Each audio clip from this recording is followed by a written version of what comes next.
Today I want to share 10 tips to creating invoices that actually get paid. Most small business owners have the same three common goals. One, you want to make money and actually get paid. Two, you want to save time and decrease your to-do list. And three, you want to reduce stress and not chase down customers. However, the most common challenge is clients are past due on their invoices, and when they are, you don't make money. Then you also may fall behind on your own bills. So how do you make sure your clients pay on time?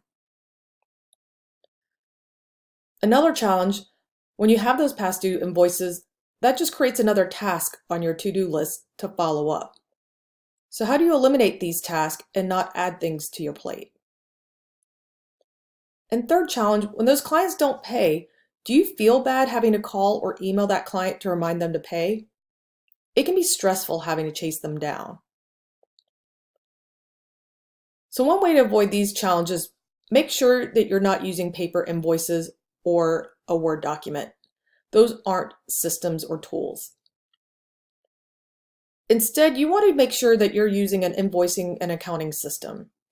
Some of the more common ones are listed here. PayPal, Square, and FreshBooks are probably the most common ones that most people know about. But regardless of which tool you use, these 10 tips will be helpful regardless of which system. So let's get started. Tip number one, you want to make sure that you have a business mailing address. When you sign up for an invoicing tool, your address will be displayed and broadcasted on all your invoices. So please make sure it's not your home address that's listed. Even if you're a home-based business, you want to make sure that you've got a business address. So go ahead and open that P.O. box just so that you have some privacy from your home life in your business. And you want to make sure that the correct mailing address is there. I once had a client whose headquarters address was on all his invoices, and his clients would accidentally mail their checks to the headquarters and not to his business address, which was in a completely different state. Tip number two, make sure that you have all the details and multiple contact methods for your clients. Tip number three, pick a due date. You can pick things like due immediately upon receipt. You can pick a specific date of the month, or you can give the client a certain number of days from receipt of the invoice. So having an invoicing and accounting tool will allow you to automate based off of the due date that you put in the system. So it will send reminders. So you can set up something like 3 days before the due date, email the client. 1 day before the due date, email the client. You can have it also where it's past due. So when the invoice is past due, the system can automatically send an email to the client and say, hey, your invoice is past due, please pay. And you can also set it up so there's a final notice. Tip number four, make sure you pick your starting invoicing number. So try not to start with something like 001 and make it painfully obvious if this is your first client. So pick something in the 100 or 200 range. Tip number five, make sure you have your product and service name on the invoice. And don't do anything generic like product one or product two, because really you want to make sure that it's specific enough that will help you with reporting later. So some bad examples of a product or service name, again, something generic. If you said product one, or even your client or company name, you want to make sure you don't add those because that's not going to be helpful for you in reporting and seeing which product or service that you offered was the most profitable that year.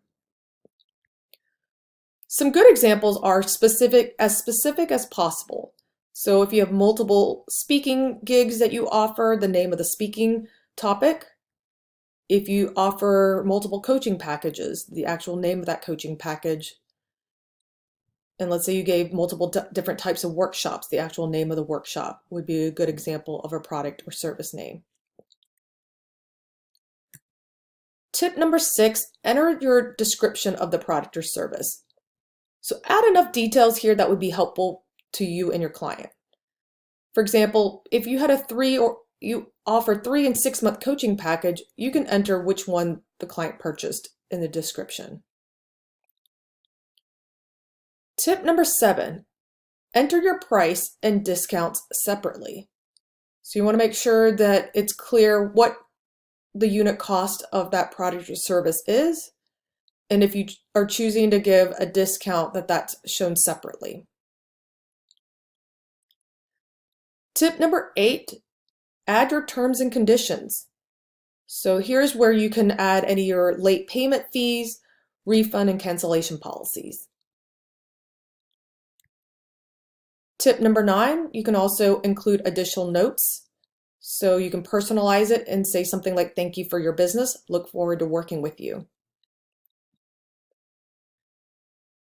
And tip number 10, make sure that you provide multiple methods of payment.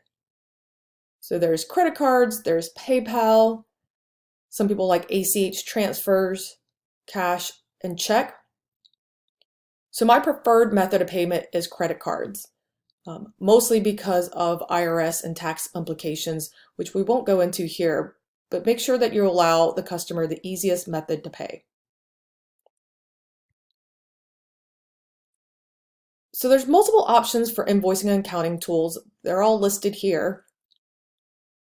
But my favorite tool is a tool called FreshBooks. I find this is simple, it's easy to use, and most clients don't feel like they need an accounting degree to get started. So if you want to check it out, you can go to my affiliate link, smifinancialcoaching.com/FreshBooks for a free trial. Thank you.